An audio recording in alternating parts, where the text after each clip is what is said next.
Okay, everybody, here we go. Welcome, everyone, to the Masters of Kent Summer Series. I'm Sarah Marshall, Director of Kent Memorial Library. Thank you for joining us as we celebrate the great town of Kent. The library is fortunate to have so many generous supporters who have helped us raise the funds necessary to meet our budget for the year. We had almost 190 donors at all levels of support.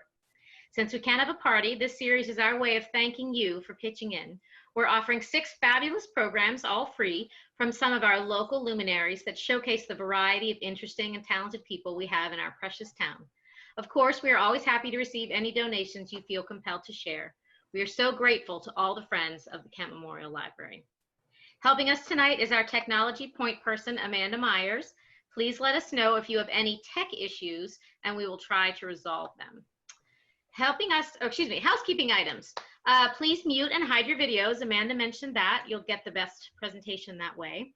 If you are experiencing technical difficulties, please type it in the chat and Amanda will connect with you to troubleshoot.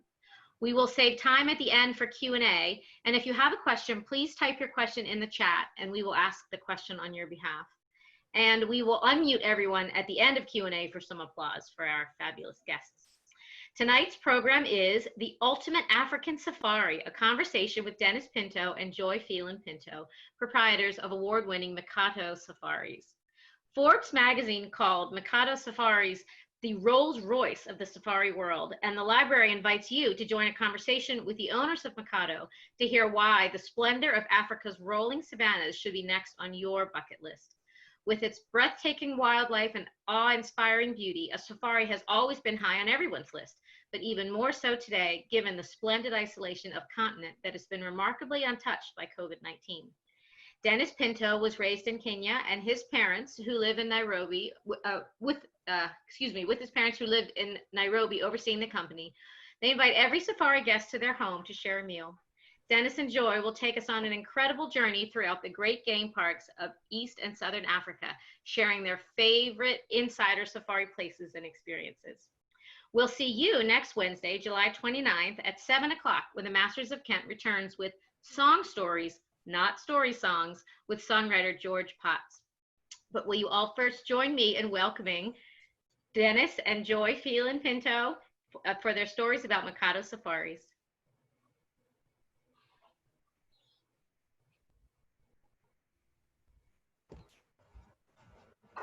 Dennis and Joy, if you could start your video. Okay. All right, fantastic. Thank you, Sarah, and good evening, everyone. We're so happy to be joining all of our friends and neighbors here in Kent tonight. And by way of introduction again, I'm Dennis Pinto. And I'm Joy Phelan-Pinto. And you know, Dennis and I have given many presentations on stage before, but this is the first time we've ever done it nestled on a love seat. So this is going to be fun. And since no presentation on an African safari is complete without spectacular images to bring the experience alive, we're going to be turning this presentation into a slideshow to put you in the picture, so to speak. Which we figured would also be far more interesting than looking at the two of us for such a long time. And in the background, we also have our trusty tech advisor on the ready, and otherwise known as our daughter, Sasha, who will be running the slideshow for us. So if you see me sort of frantically motioning and looking off to the side, it means we've probably lost our place. So just bear with us and we will catch up. So with that, Sasha, do you want to bring on the first slide? Okay. There we go. There it is. We're ready to raise the curtain. And I'll start by giving a little background on Mikado, which was established by my parents about 50 years ago, Felix and Jane Pinto, who divide their time between Kenya, where I grew up and where I was born and raised, and their home in Cape Town, South Africa. And to this day, as Sarah said, they oversee Mikado's operations, and they invite every single traveler to share a meal at their home. Because you see, Mikado is very much a family-run company. It includes us as well as my sister Anna, who heads up our sales department in Los Angeles, in addition, of course, to the two of us who live in Manhattan, and we oversee our team there. So with several thousand miles between each family member, we get along just fine. Honey, what about us? What about us? Well, 7,000 miles between us. Maybe we should. Yeah. Okay. I'll take it from here. Thank you. That was a good one. Moving along, still on the topic of family, we have the next generation of Mikado, our children, Sasha and Tristan, who have spent every summer of their lives since they were tiny on safari in a vehicle exploring some far-flung area of the continent. And now, of course, they're halfway through college and not so tiny anymore. And we're also fortunate because our long summer safaris have always included my parents, which have made for some pretty magical family moments together, including this one that's about to come on the screen, which we show you at the risk of being reported for endangering our children. Because yes, those are our children standing outside the helicopter on the skids. Rest assured, they are wearing safety harnesses around their waist. True, and I'm showing everyone these pictures not because my kids are daredevils, but essentially to illustrate the vastness of Africa.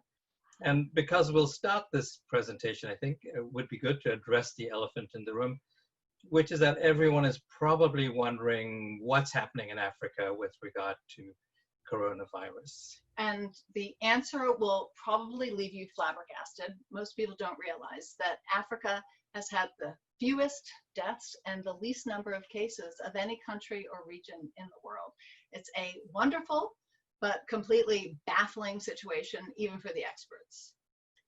So keeping in mind that Africa is 3 times the size of the US with 3 times the population, about 1.2 billion people, there have been only, in fact, less than 15,000 deaths on the entire continent and just 300,000 cases. And less than half of those have been in sub-Saharan Africa where our safaris take place. So, I mean, the bottom line to the question is that Africa has been remarkably free of COVID-19. And since I know you're all sitting at home right now wondering how can this be, I'll spend a little time outlining what the experts are hypothesizing. So as everyone knows, this isn't the first time that Africa has dealt with a dangerous epidemic, which means that the countries knew they had to take action very quickly, and most shut down their borders and went into aggressive and even draconian lockdowns very early. In fact, many countries had only a handful of deaths and only a few hundred cases before they started to lock down. And because they did this, and because they've been through this in the last decade, you may remember Africa had a stunning success in squashing the spread of Ebola, a few times in fact, and they were able to move so fast because of this and institute strict border protocols. And those same protocols are still in place now, and they certainly played a part in the stop of the spread of COVID-19 in the continent. And just by way of background, anyone arriving by air in Kenya and all of the border crossings, and that goes for virtually every African country, has to pass through temperature scanners. And this has been going on for several months now. And anyone with a fever is pulled out of line. Even as early as February, all travelers arriving in Kenya were interviewed by CDC-trained officials, asked to provide their onward itinerary in the event that contact tracing was necessary. And then by early March, a mandatory 14-day quarantine was mandated for all arriving passengers, whether they were local or visitors. And in Kenya, for example, mask wearing has been mandatory from the start. Non-compliance is punishable by a $200 fine, which is more than what most Kenyans earn in a month. So compliance is really high. Things like hand sanitizers are distributed free of charge to impoverished people in the slums and the villages, and the country's contact tracing has been pretty aggressive. And another possible consideration for the lack of COVID-19 in Africa is the really young age of the population. In Europe, 95% of the deaths involved were people over the age of 60, but in Africa, the median age is only 19. And in fact, over 50% of the population is under 25. So experts are also speculating that the virus has spread less because it's harder for people to move around because of the pretty poor road conditions in the continent, which is, by the way, why we do all of our safaris by air. Yeah, and so I think the bottom line is no one really knows for sure why Africa has been largely spared. And of course, no country is out of the woods yet. But I think there's guarded optimism that the experts have for Africa, and that it's encouraging. And especially for me, since my parents and extended family all live in Kenya. So in terms of the safari business, it's also encouraging because travelers are telling us that as soon as they're ready to cross the ocean again, they're heading to places like Kenya for a safari or Rwanda for gorilla trekking, because between the small number of cases in Africa and the vast emptiness of the safari land, it's about as far away from coronavirus as one could hope to get in the world right now. And candidly, if our children weren't returning to university in mid-August, we would probably be heading to Kenya to spend some time in the bush when the international flights begin service again next month. So now all of you here tonight are probably ready to head to East Africa for your first overseas trip after the sanctions are lifted. And the next thing you'll want to know is, where should you go and where should you stay?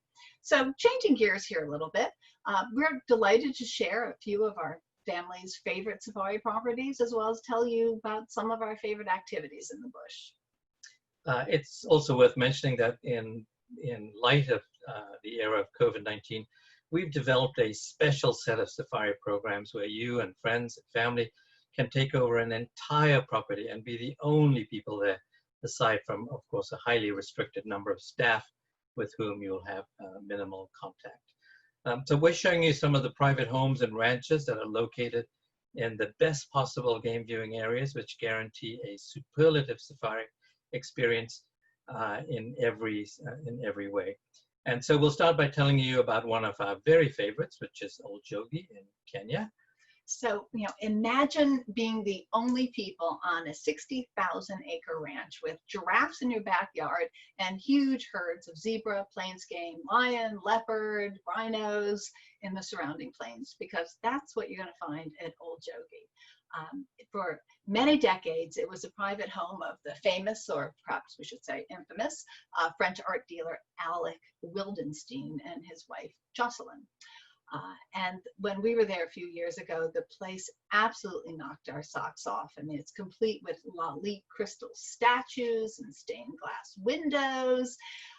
And now the ranch is owned by Alex's son, who's pursuing a very different path than his father, and he's opened up the estate to visitors and made Old Yogi an important leader in the world of wildlife conservation.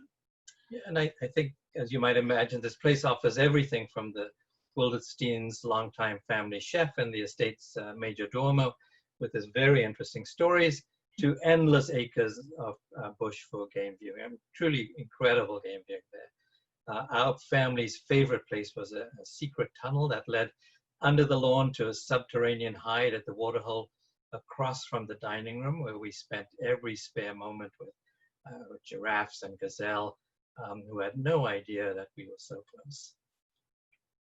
And there's so much more that I'm just going to scroll through some photographs from Old Yogi to give you a sense of the experience. Like the animal orphanage, where you can stand side by side with an elephant matriarch and offer her some food, or bottle feed a baby rhino.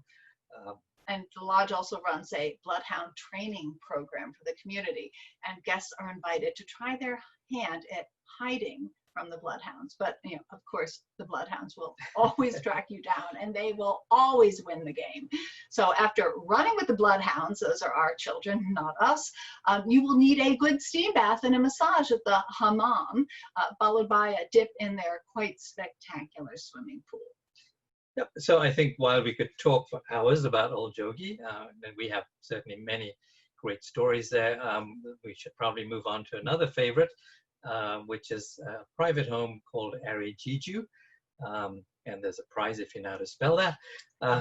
That is only offered on a private basis. It's nestled into a wildly beautiful hillside overlooking Borana Lewa Conservancy, and it disappears in the distance as you look at it, thanks to its wonderful green roof. And the design of the home is nothing short of extraordinary, and there's really nothing like it in all of Africa. The owner, who prefers to remain anonymous, is a Kenyan who was raised in England and Nigeria. I believe his mother was English and his father was Nigerian. He attended Yale and Harvard Law School, and then he married a Norwegian woman and moved to South Africa. and then he built Arijiju. So go try and figure that one out. The home was influenced by the rock churches of Lalibela in Ethiopia, combined with a dash of the austere 12th century Cistercian abbeys in southeastern France, or so they tell us. But it's filled with these wonderful vaulted archways and stone passageways through hidden courtyards of olive groves with lavender and herbs. And here you see Sasha in the bedroom, and that bedrooms are clustered off of the courtyard with these gorgeous views of Mount Kenya in the distance. And while the public areas have furniture which have been crafted by local artisans, in addition to collected antiques from around the globe, Moroccan doors, Indian armoires, Chinese tables, ornate French mirrors, you name it, crystal chandeliers from India, it is there. And when you're not on a game drive or in the spa or the library, the gym, the tennis courts, squash courts, it's really quite a perfect location for a helicopter safari to see the untouched areas of northern Kenya. In fact, a helicopter trip is an excursion that can be made from quite a number of different camps in Kenya, and it's an activity that our family especially adores because it allows you to see these incredibly remote parts of Kenya that few people even know exist, since they're essentially inaccessible by land. Yeah, in a single day or even just an afternoon, you can fly over the Great Rift Valley with areas that are reminiscent, of the U.S. Grand Canyon. And then you can land in the sand dunes and these desert scenes that look like something out of those famous sand dunes in Namibia, Sossusvlei, if any of you know that one. And then you can fly above soda lakes with these immense flocks of flamingos on the shoreline and soaring through the air, and land in a valley to inspect some prehistoric rock art that I wish I had a picture of, but I don't, and few people even know it exists. And then you can go fishing in the glacial lakes of Mount Kenya, and end up in Lake Turkana, which of course is called the birthplace of mankind, because here is where, and you can even stay with the paleoanthropologist Richard and Maeve Leakey. Richard, of course, is the famous Kenyan statesman who is the son of Lewis and Mary Leakey. And they operate a research and educational station here up on Lake Turkana. It's the area where they discovered the 1.5 million year old Turkana boy, which is the most complete skeleton of an early human ever unearthed. So these are two of the many spectacular private homes and ranches that we've put together for Mikado travelers that they can choose and take over on an exclusive basis. Like Segera here, it's the home of the CEO of Harley-Davidson, Jochen Zeitz, where each bedroom is a wild fantasy of some sort of bird's nest like you just saw, or the more classic safari lodge of Selinda in Botswana, or the very, very stylish Grumeti reserves in Tanzania. But I mean, you don't have to take over an entire home or ranch for yourself to safely travel to Africa on a safari. Yeah, no, Mikado's also put together a collection of the finest, just regular deluxe camps and lodges for small groups. And these are the camps and lodges that we think are doing a superlative job in reimagining their lodge experience to ensure complete social distancing and the safest possible health and cleanliness practices. Our longtime CEO in Nairobi is a Canadian by the name of Sean Walwyn, and he's the former GM of the Four Seasons hotels in Tanzania. And he knows everyone and everything there is to know about the safari lodge industry. So Mikado travelers can pretty much rest assured that the lodges and camps we're featuring are doing the very best possible job with regard to COVID-19. Yeah, and so while it's possible to spend top dollar to ensure complete privacy and splendid isolation, we can also recommend the best quality lodges and the most trustworthy camps and lodges in other price categories, which we have personally vetted. And you may also be wondering, how will you spend your days on these reimagined safaris? Well, first of all of the safari is natural for outdoor activities, which also align with the guidelines for social distancing, especially on camelback. And in addition to game viewing in open vehicles with a reduced number of guests, which by the way, you can book a vehicle just entirely for yourself, you'll be offered opportunities to walk and wherever possible if you wish. There's also, just a wonderful way to experience the sights and the sounds of the bush. You could go horseback riding. Some lodges offer ATVs, and these are the younger pintos here in Botswana, or exploring the bush on bicycle. And there's a lot of outdoor activities, a huge number of al fresco meals, both during the game drives, at the camps for breakfast, lunches, and dinners. And dining in your room or on your private deck is always an option on our trips. And then there's my personal favorite time of the day, which is the bush sundowners, where you're on safari and on your game drive, and you pause, and your safari director pulls over and pulls out a cooler of drinks. And there's really nothing better than sitting high on a hill with a nice Kenyan Pimm's cup or Tusker beer in your hand, watching the sun go down, and even staying late into the evening and stargazing in the southern sky, looking at that Southern Cross never gets old.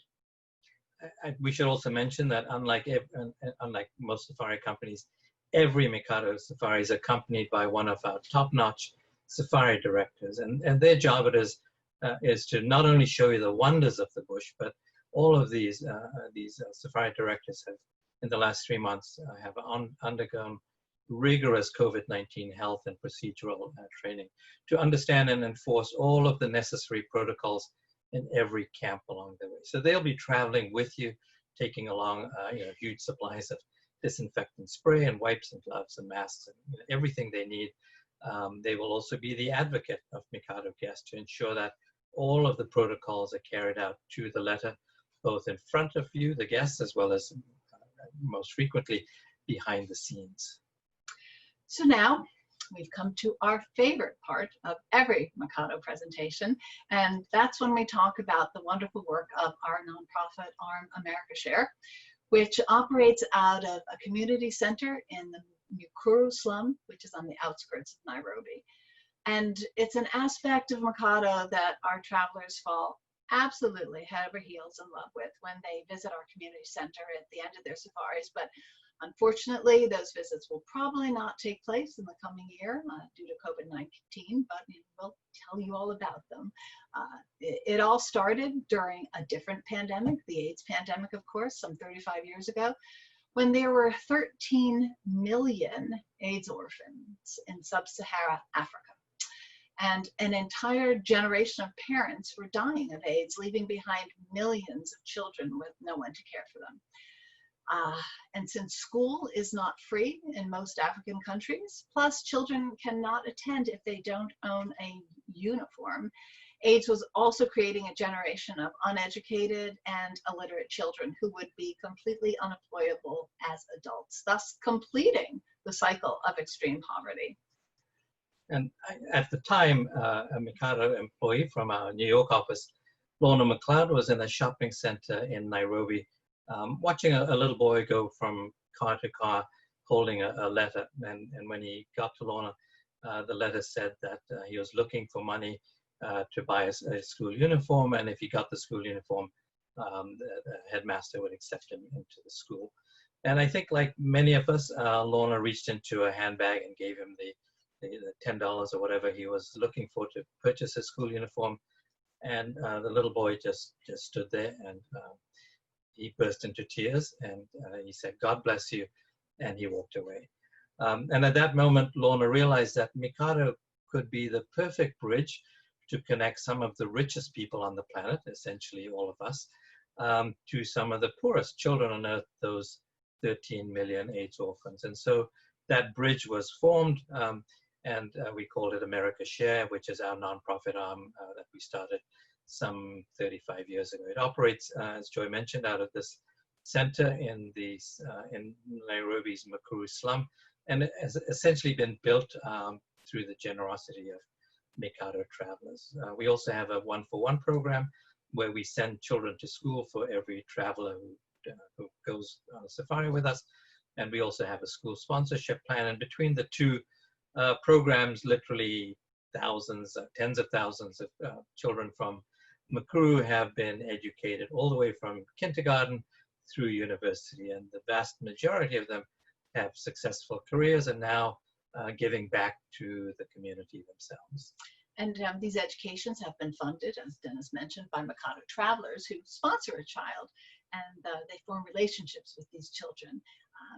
And it's been a life-changing experience, and not just for the children. It's been a life-changing experience for the sponsors as well. Our center in Makuru includes wonderful facilities like a lending library with 20,000 books. And this is in a country where libraries rarely lend books, and certainly not in the slums. Can I just interrupt on that one? So it's kind of interesting to note that, because we're doing something here with the Kent Memorial Library, that the libraries don't lend books, because the thinking is the books don't come back. And the libraries are open during the normal business hours, which is when kids are in school. So, it doesn't help them very much if they show up at 4 o'clock and they can read for an hour and then the library closes down. So this is a pretty unique facility where the kids are allowed to take the books home, but they issued a credit card, which is a huge status symbol to have this credit card. So no one, I don't know, we may have lost a dozen books in the last 10 years, but really, every book comes back to the library, and it's such a great resource for the kids in the community. And yes, we also have built a computer center where kids can learn computer skills and have access to a computer. And with schools closed due to COVID-19, our center here has provided students with thousands of study guides so that they can keep up with their schoolwork. And it also gives them a place to go to keep up with their schoolwork with electricity. And just this week, we're proud to have lent 500 smartphones to students who need access to Zoom and other online resources, which they just don't have. I got a report back from one of these kids. When he received his phone, he said, "I've now gone from a have-not to a have." That kind of said it all. These kids, it sort of evened the playing field, because many kids in some of these classrooms have smartphones. These kids didn't, and so now 500 of them have been lent out, and we'll see how that works out. But we also operate another nonprofit foundation called Huru International. And about 10 years ago, Lorna, who we just described as the woman who met that little boy in the parking lot and now heads up America's Share, she realized that the girls in the slums were dropping out of school every month during their periods. After we had gone to so much trouble to get them enrolled in schools, they were dropping out of schools because they didn't have access to sanitary supplies. So staying home for a week just wasn't an option. And through the generosity of Johnson & Johnson, Lorna obtained a proprietary technology and launched Huru International to manufacture and distribute free, reusable sanitary pads to girls to keep them from dropping out of school. And to date, this is the Huru factory, Huru has made over 1.5 million pads and distributed 175,000 kits. And these kits include 7 sanitary pads for daytime and nighttime, underwear, and soap. And the girls also receive health and hygiene training led by Huru educators.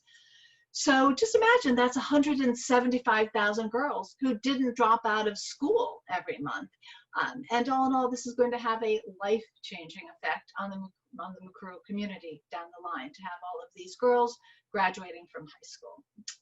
And I think it's also worth mentioning that during this COVID-19 crisis, Huru pivoted to manufacture reusable face masks, which are made of 3 layers of really high quality non-woven fabric, which kept 55 factory workers employed at a time when most factories in Kenya laid off all of their staff. And then as of this week, they've given out over 80,000 masks in the community, and the factory is busier than ever producing these masks.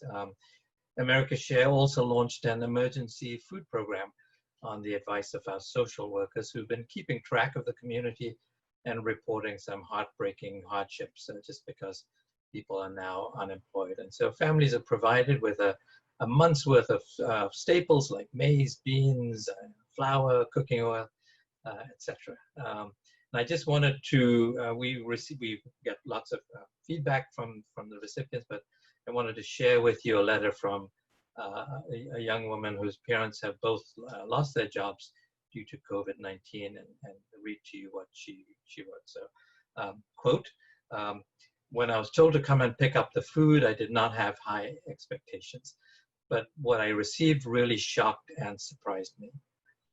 I thought it would be a small bag of food, only to find it was a huge bag with lots of food that can sustain us for quite some time. I thank you for giving my family a reason to smile again. So that's a good note to end on, and we'd like to end the presentation tonight with this one last thought. While there are so many wonderful reasons to take an African safari someday in the near future, we hope that the good work of our nonprofit foundations will be yet one more reason for everyone to consider visiting us in Africa. And it's thanks to Mikado Travelers that we were able to fund these important programs. And so we're enormously grateful to all of our past travelers, and we thank them, just as we thank all of you online tonight for joining us to hear about what's happening in Africa and the world of safaris. And with that, I think we're ready to bring the house lights up. There's Sarah. And, here I am. I have some questions of my own, but I'm hoping that some of our audience members will ask a few. But I'm going to start off with some that I was already thinking about. Now, in Kent, we have 3 private schools that are always looking for organizations that need help. You know, we've got wads of adolescents who have tons of energy and love to raise money and do sort of things. Do you ever partner with stateside organizations to do not necessarily fundraisers, but to partner with the local schools to get our kids and all of our kids involved in what you're doing, especially in your nonprofit? Yes, and particularly with Huru, which makes the reusable sanitary pads, and that seems to resonate with teenage girls here because they're connecting with their peers over in Africa. So yes, that's something that can be done. And we've also had a class, several different classes, sponsor a child to school. So they send in the monthly donation to send a child to school. They write letters to that child. They have the relationship with that child. And, you know, one Waldorf school did it. And Waldorf children stay together in one class from 1st grade to 8th grade. So for 8 years, they had a relationship with one child in Africa. That's really neat. That was okay. So another question I had was, what kind of efforts does Mikado Safaris do for animal conservation? Yeah, there's no shortage of conservation work needed, especially now, as most of these conservancies and national parks rely on fees that visitors pay. In some cases, those fees are shared with the local community. And so with the drop-off in tourism, those communities are suffering. Conservation work is suffering. And so, you know, there's great need.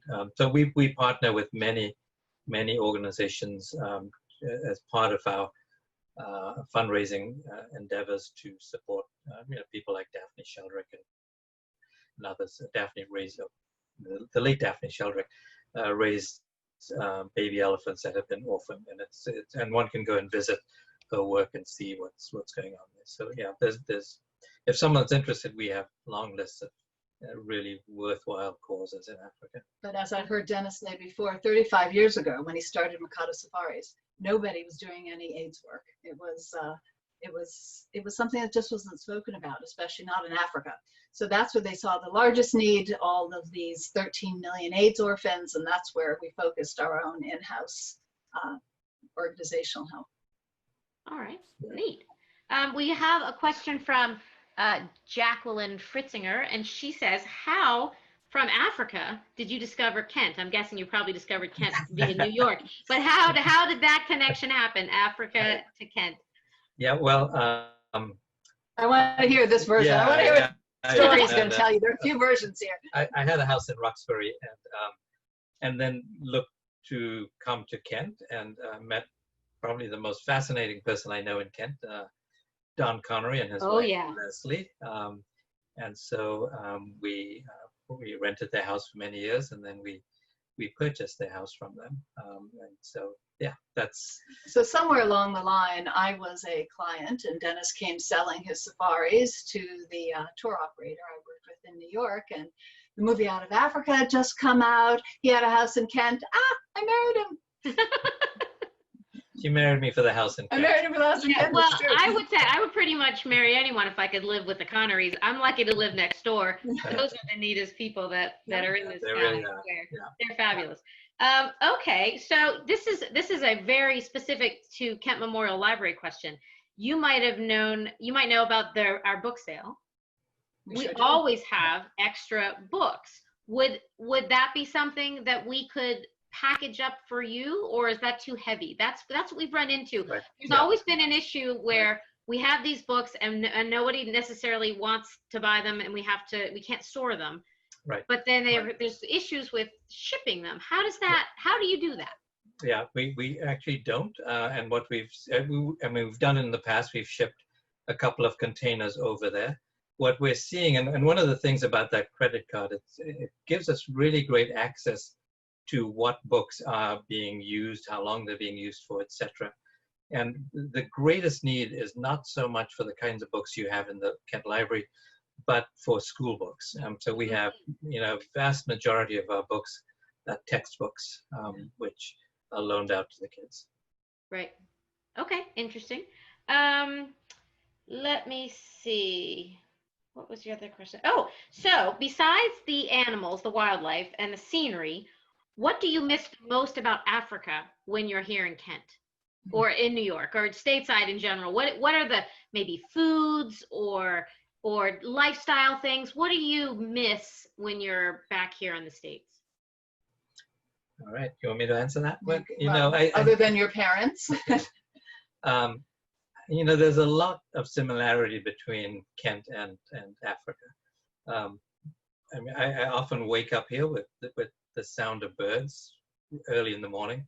Those are the sounds you get in Africa. You wake up to the sound of birds, especially this time of the year when the sun is coming up at 5:30, which is when it comes up in Africa. Some of the scenery from Kent at the top of Skiff Mountain looking out into the hills is very reminiscent of Africa. So I think part of the reason why we're here is it reminds me a lot of where I grew up. And the hospitality of the people in Kent, I think, is something that we see in Africa. When before you go to Africa, we ask our travelers, why are you going to Africa? And of course, it's for the wildlife. And then when they come back, we ask them, so what were the best things about your trip? And obviously, wildlife is there, but the thing that's always top of the list is the people, and just the incredible hospitality of the people that one falls in love with, which is why so many people keep going back to Africa, time and time again. It's no longer that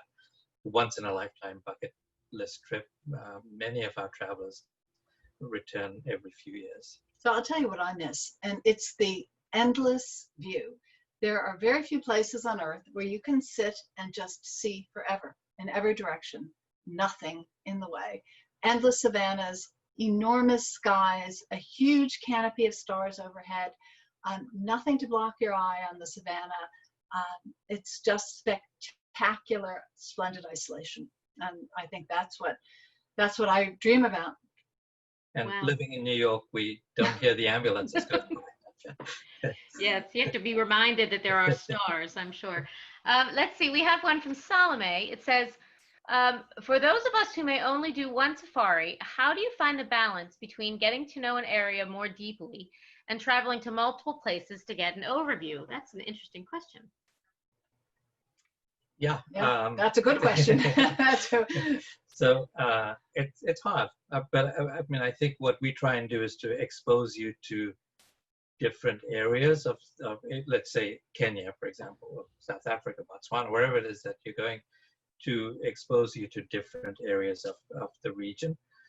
I'm obviously biased, but for most first-time visitors, I recommend Kenya. It's on the equator. It's up at generally 6,000 feet. Which means the weather is eternal spring. Yeah. Never hot, never cold, 68 degrees year-round. Yeah. Wow. Slightly cooler at night, slightly warmer in the middle of the day.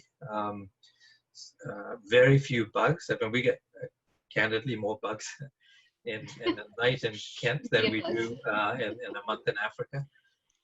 So it's a balance between spending a few days in different locations.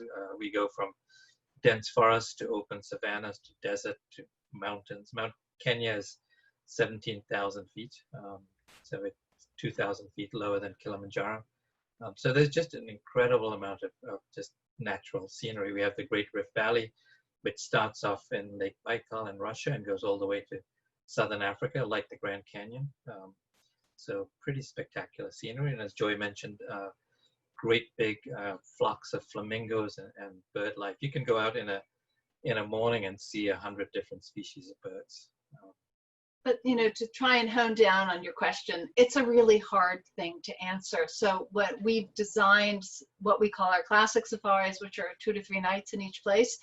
But a lot of people customize and they say, I only want to stay in one place for 4 nights. And if you have small children, stay in one place for a longer time. It depends so much on your own point of view. A lot of artists will go to one place and stay there for a long time. But in general, most people want to see a few different ecosystems, a few different set of species. The northern species, the giraffes look different than the ones in other areas of Kenya. But 20 years ago, I sent my parents on a safari. I could have sent them anywhere. And I said, just go to Kenya. Go to Kenya, stay 2 weeks, stay 3 nights in each place, 4 nights in each place. That's all you have to do. You can go back on a second trip and do Botswana or whatever you want, but if you don't, it's fine. Just go to Kenya. So that kind of gives you an idea where I sent my parents. All right, we have a few more questions from Jacqueline. She says, when I think of Kenya, I think of Peter Beard. Did you ever collaborate with him? He's a character. He was a character, I He should was say. a character. Yeah, not directly, no, but I grew up in the area, Hog Ranch, literally down the road from where he lived. So very familiar with Peter and his escapades in Kenya. Her next question is, what is Africa doing to conserve the natural beauty and undeveloped land? Is it difficult? Yes, the short answer is yes. There's population pressure, not unlike in the US. There's population pressure. There's vast acres of land that people would like to farm for agriculture. So there's always that push and pull between your neighboring communities and farmers who would like to farm land that's now given to wildlife. What we're trying to do is, what Kenyans are doing is making this land commercially viable. And so if tourism can provide funding for conservation, then it protects that land from being turned into farmland. And right now there's a lot of pressure, because if you are relying on tourism income and you haven't had any for 3 or 4 months and probably won't for another few months, it's hard to resist the temptation to not make it into wheat farming or something like that. So in Kenya especially, there was a strong push about 10 years ago to make wildlife pay.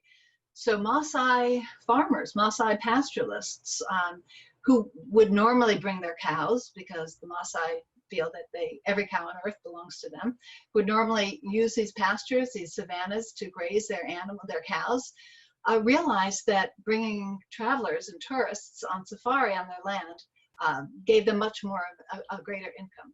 So they converted all of their pastures into game lands, and they were called group ranches. And they even imported rhino from South Africa. It's an amazing thing that happened in Kenya uniquely. And it was about, 10 years ago all this happened? So a lot of land which could have gone into fields, pastures, or maize, or just cow pastures, have been turned into group ranches where you get some of the best game viewing ever on small, untouched areas of the country, and staying in these very, charming, locally run camps and lodges, some of which are spectacular. So I think also the advantage of places like that is your driver guide, your room attendant, the waiter in the dining room is a guy or woman who 10 years ago was barefoot in a mud hut.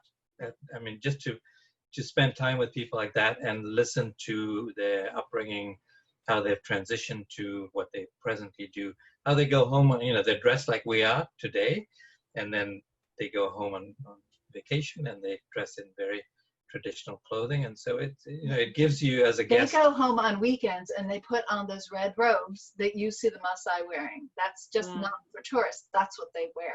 And then they go out and they herd their cattle or their goats. Wow. There are men in university in Nairobi that keep goats and cattle that they herd on weekends on the outskirts of Nairobi. Right. Yeah. Wow. They also run in the New York Marathon to raise funds for conservation. So every year there's a group of Maasai from Kenya who come here, and we generally interact with them, and it's really fascinating. I mean, imagine they're the best runners in the world, aren't they? Well, they're pretty good. Yeah. Yeah. And they come right from the savannas and they're put into New York City, and that's quite an experience looking at New York through their eyes. Yeah. Wow. We have another question. What are the effects of global warming on your safaris? On our safaris, not at all. In Kenya, in Africa? Yes. Yeah. Both. Yes. Yeah. Do you want me to take this one? Sure. The weather patterns have changed everything. People who, if you want to see the effects of global warming, go to Africa, because the migration, which follows the rains, and it's year-round throughout Africa. People think it's only one section in the summer or certain areas, but in fact, the wildebeest and the zebras follow the rains around the entire continent. And you used to be able to more or less predict where they would be at any time of the year, because it rained in November a little bit and in April a lot. No longer. They will start one direction with the rains, and the rains stop, and then they go back, and then the rains go, and then they go forward, and then they cross the river again, and you just never know where the migration will be. It's changed everything. It's changed. There was a drought, a long drought that went on in East Africa because of lack of rain. Then there was floods. It's changed everything. But Africans are resilient, and everyone's just carrying on, and the drought has ended. But global warming is a serious concern to Africa. Africa pays disproportionately for global warming for all of the power that's used in the rest of the world. Wow. Yeah, it's one of my pet peeves, as you can see. I can take that one. We hit a hot button there. Okay. So what is the future of your company? I mean, you've got these lovely children who I'm sure, if in a perfect world, would take it over and do things exactly the way you're doing them. But what's your 20-year plan? What are you looking forward to? Yeah, honey, what's our 20-year plan? I could go ask my husband this too. So go ahead. But Africa is vast. There's so much opportunity there. I think we do this because we love doing what we do. It's not something I would ever consider retiring from. To me, if someone said, you've got 3 days to live, what you want to do, I would spend it in the Masai Mara. I mean, there's nothing more spectacular than being, in the Serengeti, the Masai Mara, some of those places. And we're seeing a huge interest in North Americans wanting to visit Africa. We're seeing a lot of families coming out there. And that's exposing younger kids to what's going on. One of the best things that we do is, so you go on the safari, which is incredibly luxurious, and on your last day, we take you into the Makuru slum, which is the exact opposite of everything you've paid us to do, because you're not expecting to be in a slum. And particularly for teenagers, it's so interesting to see how it changes their perspective. And so we see that as, and we have friends in Waterbury. One of the nephews, who was sort of a wayward teenager, is now doing his residency. You better not give names. I'm not going to give the name in Boston. And he said medical residency. He said that when he went into the Makuru slum and saw how these kids, 3 or 4 of them sharing a book, it changed his whole life. And he said, I've got to come back and help these people. And so he went off to become a doctor. I have just a few months ago, at Christmas time, a single mother and her son went to Africa. They came back. They then went from New York to California. She had some business. They were staying at the Beverly Hills Hotel. She said to her son, I'm going out to do what I need to do in business. I'll be back around 3 o'clock. When you wake up, hop down to the swimming pool, get some lunch. I'll see you at 3 o'clock when I come back. So when she got back, she said, so how was your day? How was lunch? And he said, Mom, I went down for lunch. $15 for a hamburger. Can you believe that? I could feed like the whole group of people that I met in Makuru. And so she said, my son has never thought about how much a hamburger costs. And, you know, that one experience where he realized that $15 for a hamburger was just outrageous in his mind. And so, you know, it changed his perspective on things. So I think that when you talk about 20 years, for me, I mean, every day is just another story that we get from Africa about things that change not only for the people in Africa, but for our travelers who go there. And that's really, really, I think, rewarding. And Dennis has a large family, and all of the cousins are in the company too. So Oh, neat. there will be lots of Pintos taking over if we ever decide to retire. Right. Which won't happen. Which one? I can hear my daughter laughing over there on the side. Well, that's wonderful. Any other questions before we give our big applause? Anyone else? I don't see anyone else in the chat. Well, I would just, on behalf of the library, I'm so grateful. We're all grateful for you guys for sharing your lovely story. I think if we all had our druthers, we'd be there with you. It sounds fabulous. And thank you so much for sharing Thank you. it. We'll look forward to showing you after. Thank you. Thank you. Bye-bye.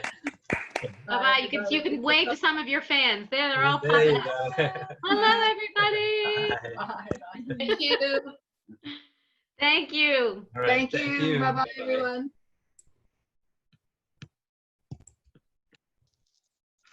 It's the daughter. Good, you're done. How are we? Hold on. It was perfect. We can still hear you. Thank you.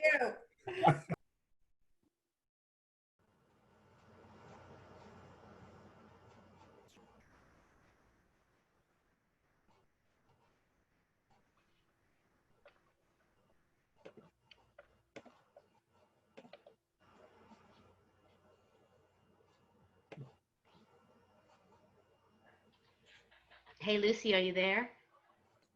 I'm trying to be. I hear you. I'm trying to get on the video, but Oh, I'll get you. not allowed. Hmm. Okay. Hi, good job. Are we, people can hear us or no? Yes, hold on one second. Okay.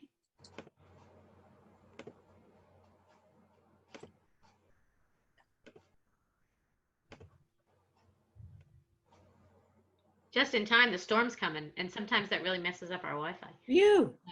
That was beautiful. The pictures. Oh, Hmm. gosh. They were Yeah. amazing.